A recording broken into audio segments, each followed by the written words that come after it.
नमस्कार दोस्तों। आज इकोनॉमिक्स की क्लास में अपन पढ़ेंगे आर्थिक अवधारणाएं। इकोनॉमिक्स कॉन्सेप्ट, आर्थिक अवधारणाएं। आर्थिक अवधारणाओं में इकोनॉमिक्स कॉन्सेप्ट में आज पढ़ेंगे अपन सबसे पहले चर। चर को क्या कहते हैं इंग्लिश में? वेरिएबल। क्या होता है वेरिएबल्स? कोई भी ऐसी मात्रा जो किसी विशेष समय अवधि में परिवर्तित हो, चर कहलाता है। कोई भी ऐसी मात्रा, कोई भी ऐसी मात्रा जो किसी विशेष समयावधि में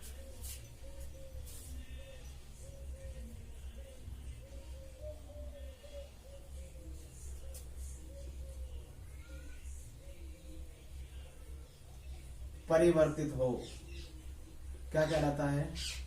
चर कहलाते हैं। चर कह लो, चर कह लो, एक ही बात है। चर कहलाते हैं कोई भी ऐसी मात्रा जो किसी विशेष समय अवधि में परिवर्तित हो, चर कहलाता है। चर के उदाहरण देख लो तो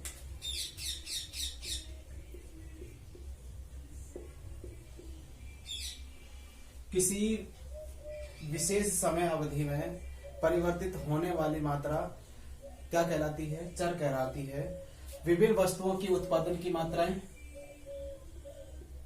विभिन्न वस्तुओं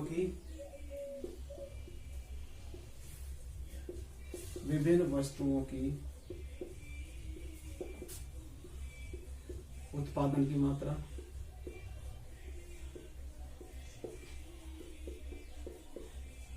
साधनों की कीमतें।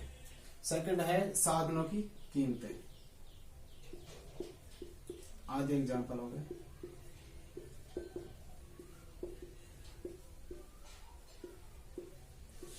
साधनों की कीमतें चर के उदाहरण हो गए। चर किसे कहते हैं? कोई भी ऐसी मात्रा जो किसी विशेष समय अवधि में परिवर्तित हो, चर कहलाता है या चर कहलाता है। उदाहरण के लिए विभिन्न वस्तुओं की उत्पादन की मात्राएं और साधनों की कीमतें।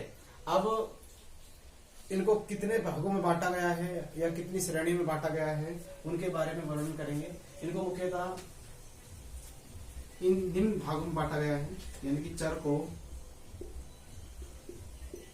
निम्न श्रेणी में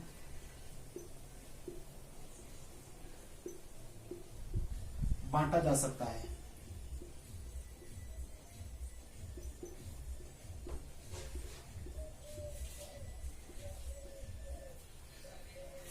कौन कौन सी श्रेणियां हैं वो? पहली है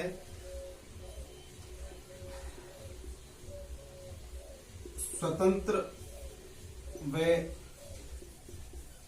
आश्रित चर। सेकंड है आंतरजात व बाह्यजात। आंतरजात व बाह्यजात।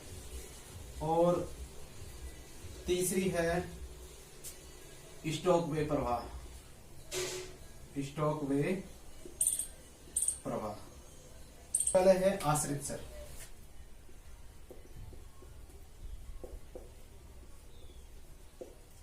आश्रित चर किसे कहेंगे? आश्रित चर वह एक चर कहलाता है जो जिसका आकार कुछ दूसरे चरों के आकार के परिवर्तन से संबंधित होता है। आश्रित चर लिख लो।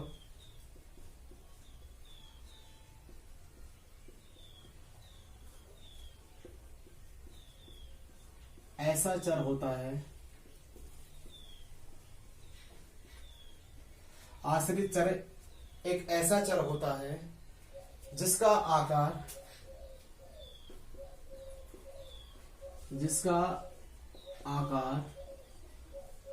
कुछ दूसरे चरों के आकार,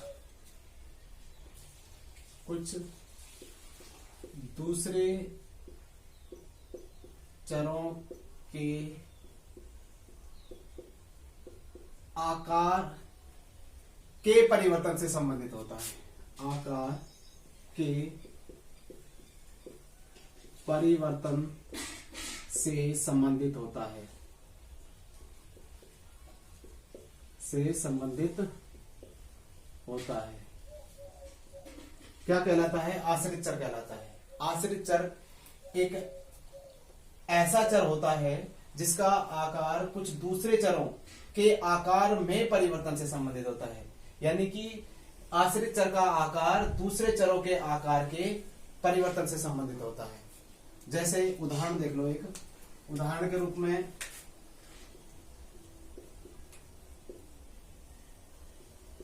उदाहरण लिख लो एक, जैसे चाय की मांग है वो उसके कीमत के परिवर्तन से संबंधित होती है। चाय की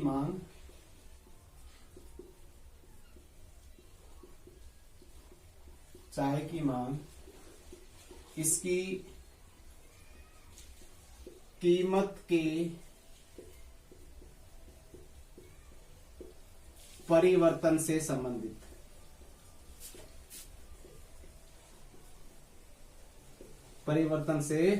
संबंधित है। अर्थात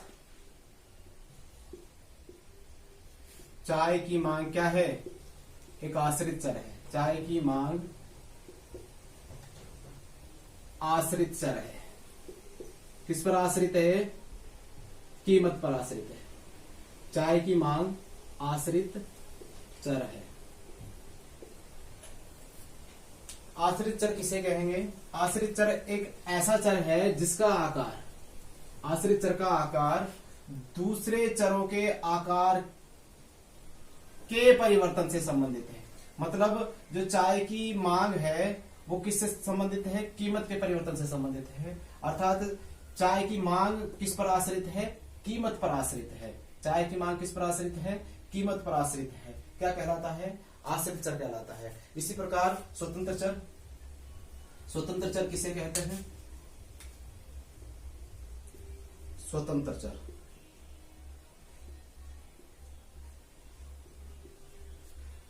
स्वतंत्र चर यह वह चर है जिसके आकार में परिवर्तन से, जिसके आकार में के परिवर्तन से कुछ अन्य चरों के आकार में परिवर्तन के साथ नहीं होता या के साथ बदलाव नहीं होता। क्या कहलाता है? स्वतंत्र चर कहलाता है। यह वह चर है, देखो यह वह चर है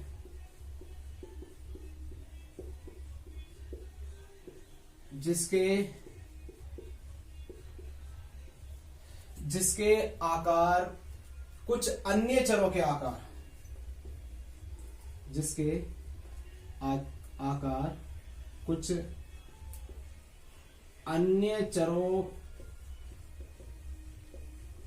के आकार में परिवर्तन के साथ नहीं बदलता। कुछ अन्य चरों के आकार में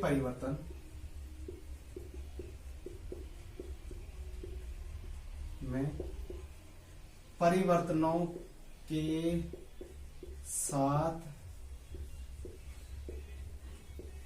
नहीं बदलता है।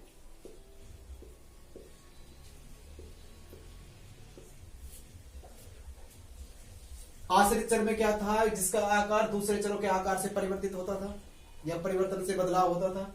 स्वतंत्र चर क्या है? यह वह चर है जिसके आकार से कुछ अन्य चरों के आकार में परिवर्तन के साथ नहीं बदलता है। यानी कि इसमें दूसरे आकार में कोई भी परिवर्तन करते इसमें कोई बदलाव नहीं आएगा। जैसे उदाहरण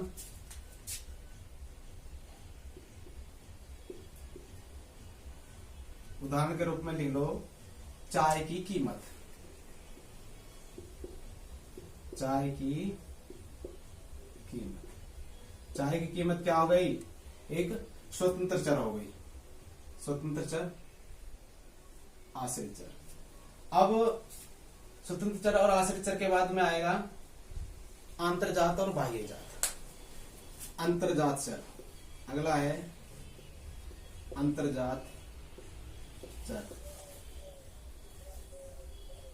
अंतर्जात चर वह होता है जो मॉडल के बाहर से आता है और मॉडल में इनपुट का काम करता है। मॉडल में इनपुट का काम करता है।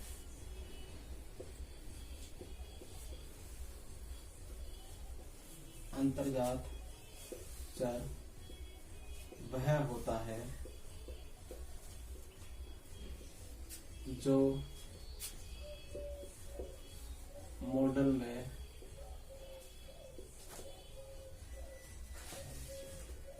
इनपुट का काम करता है। इनपुट का काम करता है।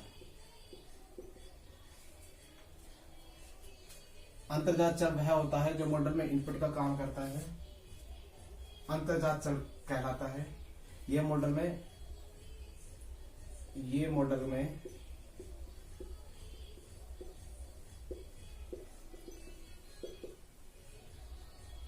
बाहर से आता है। बाहर से आता है। एग्जाम्पल के लिए जैसे वस्तुओं की कीमतें,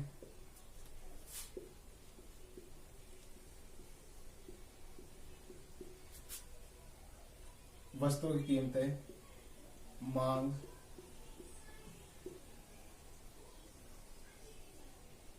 बचत,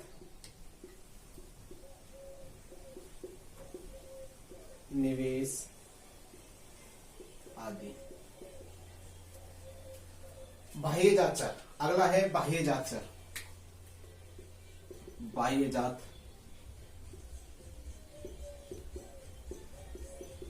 बाह्यजात चर जो मॉडल के अंदर से आते हैं और मॉडल में आउटपुट का काम करते हैं। ये चर मॉडल के अंदर से आते हैं, मॉडल में आउटपुट का काम करते हैं। आउटपुट का काम करते हैं। ये चर मॉडल के अंदर से आते हैं। अंतर्जात चर वह होता है जो मॉडल में इनपुट का काम करता है, मॉडल के बाहर से आता है। यानी कि मॉडल के बाहर से आते हैं, मॉडल के अंदर से आते हैं। या आउटपुट का काम करते हैं या इनपुट का काम करते हैं। जैसे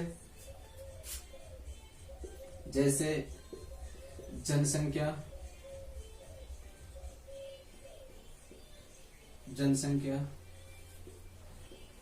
रोजगार आदि। उत्पादन की मात्रा भी लिख सकते हैं। इस प्रकार से अंतर्जात और बाह्यजात हो गए। अब स्टॉक और प्रभाव बच गए, इनको भी कर लेते हैं।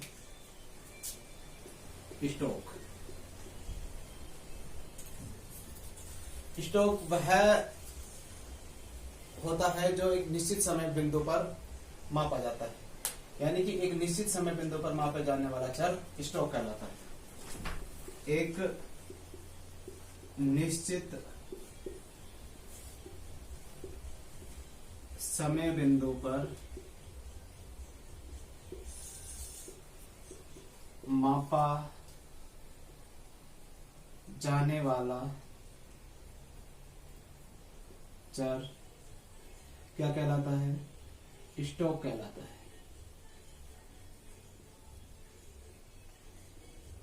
स्टॉक कहलाता है। निश्चित समय बिंदु पर मापा जाने वाला वह मात्रा जो निश्चित समय बिंदु पर मापी जाती है क्या कहलाता है? स्टॉक कहलाता है। जैसे उदाहरण के रूप में उदाहरण ले लो। जैसे 17 अगस्त 2019 में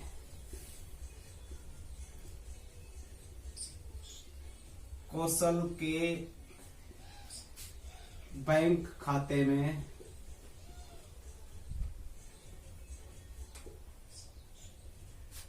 2,000 रुपये थे।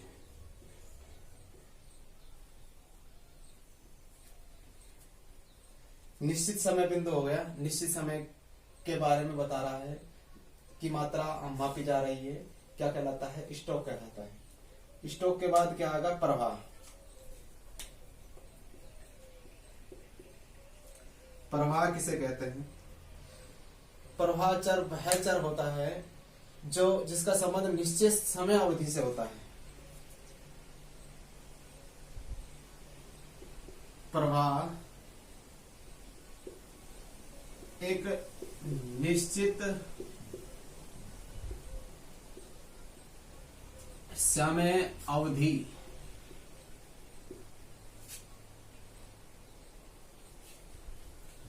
पर मापी गई मात्रा प्रवाह होती है। निश्चित समयावधि, ये समय का निश्चित पॉइंट है, निश्चित बिंदु है, ये समयावधि है। जैसे प्रति दिन हो गया, प्रति घंटा हो गया, प्रति घंटा हो गया, प्रति वर्ष हो गया, प्रति माह हो गया आदि इत्यादि बोल देते हैं। ठीक है। जैसे 2016-17 में भारतीय वित्तीय वर्ष में 2.91 लाख करोड़ का बजट था, तो वो 2017-18 दे दे या 2018-19 दे दे, तो उस आधार पर बताते हैं। ठीक है ना? क्या कहते हैं कि एक निश्चित समय अवधि पर मापी जाने वाली, और ये एक समय बिंदु पर मापे जाने वाला क्या कहलाता है? चर कहलाता है। क्या कहलाता है? स्टॉक चर कहलाता है। और प्रवाह एक निश्चित समय अवधि में, प्रतिवर्ष हमारी इतनी इनकम है, या प्रतिवर्ष वो प्रति माह 10। एग्जाम्पल लिख लो चाहे तो, उदाहरण,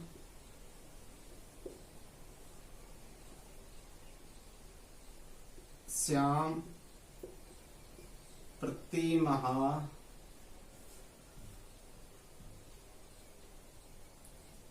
1,000 रुपये की बचत करता है, बचत करता है। ये हो गया प्रवाह। फलनात्मक संबंध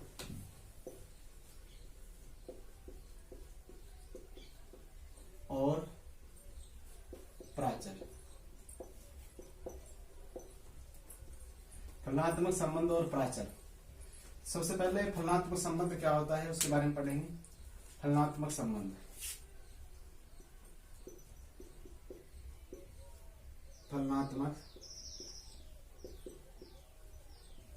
फलनात्मक संबंध किसे कहेंगे? यदि दो या दो से अधिक चर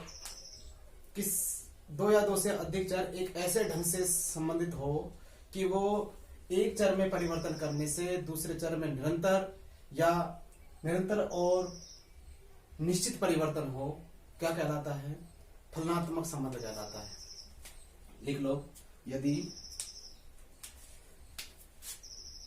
यदि दो या दो से अधिक चर एक दूसरे से इस प्रकार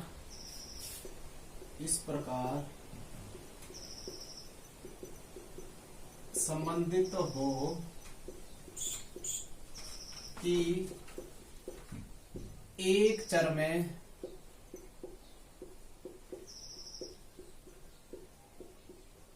परिवर्तन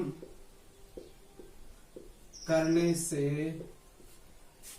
दूसरे चर में भी निरंतर या निश्चित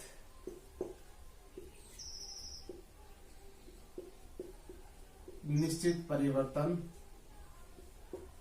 से संबंध हो या निश्चित परिवर्तन हो क्या कहलाता है?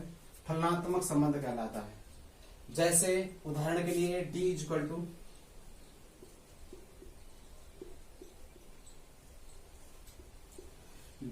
To function of P। D equal to function of P। D जहां D क्या है? मांग है, वस्तु की मांग की मात्रा है, वस्तु की मांग की मात्रा। F क्या है? फलन का सूचक है, फलन का सूचक है। और P वस्तु की कीमत है। P क्या है? वस्तु की कीमत है। या दूसरा एग्जांपल ले लें, D equal to function of PIT। दूसरा एग्जांपल ले लें, D equal to function of PTI। यहां D क्या है? वही वस्तु की मांग की मात्रा।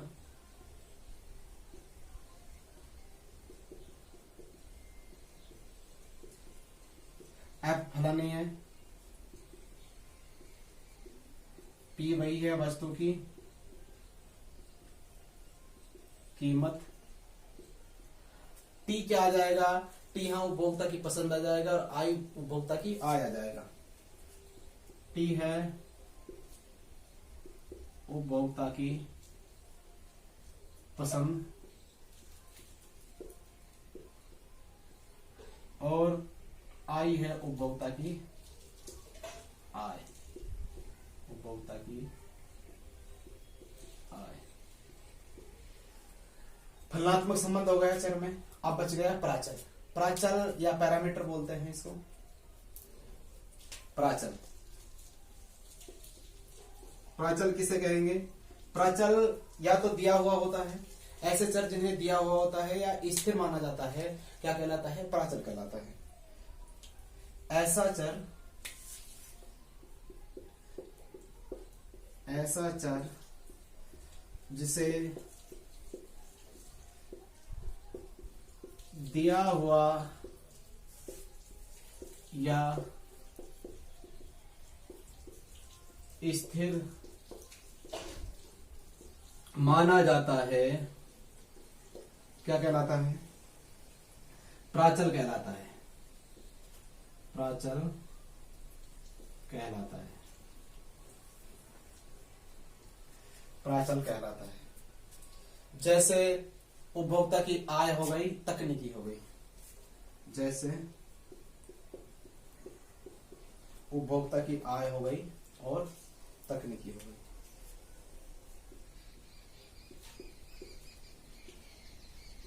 उपभोक्ता की आय गई, तकनीकी, टेक्नोलॉजी।